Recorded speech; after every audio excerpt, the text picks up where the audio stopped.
देता है रूह का तसव्वुर। वो कहते हैं जी अल्लाह ताला रूह कब डालता है और किसे। रूह के बारे में सबसे पहली चीज ये है कि सूरह इसरा में ये सवाल यहूदियों की तरफ से, आपको मजे की बात बताऊं कि यहूदी जो हैं वो मदीना में ही रहते हुए, उस वक्त जो यसरब था, रहते हुए उन्होंने नबी पाक सल्लल्लाहु अलैहि वसल्लम की दावत को नुकसान पहुंचाना शुरू किया था।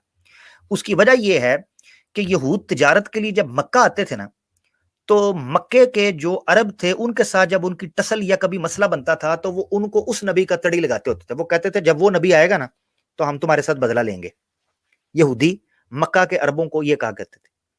अब नबी पाक सल्लल्लाहु अलैहि वसल्लम बनु इस्माइल से आ गए और यहूदियों की सबसे ज्यादा चिड़ इस चीज से हुई कि जो नबी हमारे अंदर यसरब में आना चाहिए था, हम तो खजूरों की तरफ हिजरत करके आए थे, जो हमारी किताबों में लिखा था या जो हमारे पादरियों और रिबियों ने बताया था कि वो नबी जो मूसा की मानंद होगा, जैसे बुक ऑफ डिट्रोनमी चैप्टर 18 के अंदर प्रॉमिस किया हुआ है ओल्ड टेस्टिमेंट के अंदर बाइबल में कि मूसा अलैहिस्सलाम से वादा किया कि मैं तुम्हारे भाइयों के अंदर से तुम जैसा एक नबी दूंगा, मैं उसके मुंह में अपने अल्फाज डालूंगा, तुम उसकी बात को सुनना।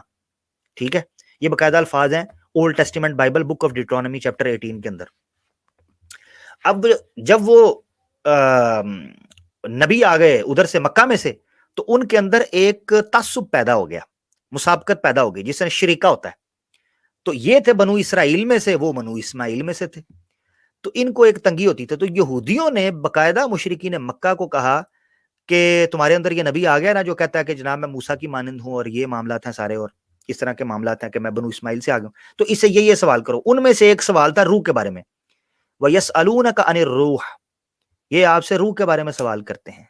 तो आए नबी आप कह दें कि अम्र रब्बी, वो अम्र रब्बी है, वमा ऊती तुम मिनल इल्मी इल्ला कलीला, और नहीं तुम्हें इल्म दिया गया मगर थोड़ा, रूह के बारे में इल्म नहीं दिया गया। इब्ने तैमिया ने अतदम्मुरिया के अंदर एक रसाला है अतदम्मुरिया, जिसको तदमुरिया भी पढ़ते हैं, तदम्मुरिया भी पढ़ते हैं।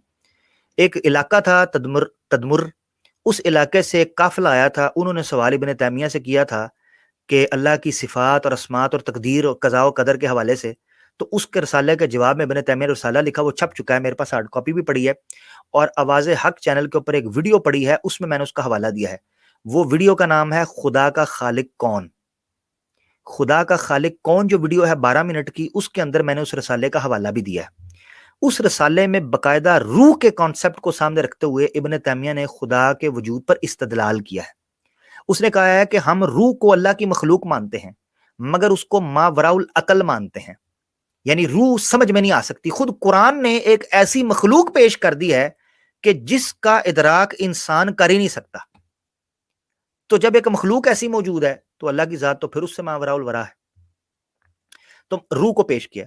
तो रूह के बारे में ये सीधी समझ लें कि ये हम इससे हाथ खड़े करते हैं कि रूह हमारे तसव्वुर में नहीं आती कि ये क्या है, कब डाली गई, कैसी होती है, कैसी नहीं होती, इस पर हम बात नहीं कर सकते, हमारे पास ज्यादा इल्म नहीं है। तो ये मुतशाबिहात में से आ जाता है और ये बहस ऐसी है जिसमें पढ़ने का फायदा कोई नहीं।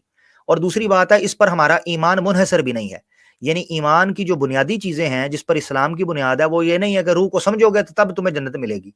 भाई हम ईमान ले आते रूह है, अल्लाह ने जिक्र किया है, रूह अमर रब्बी है, कहानी खत्म, बस।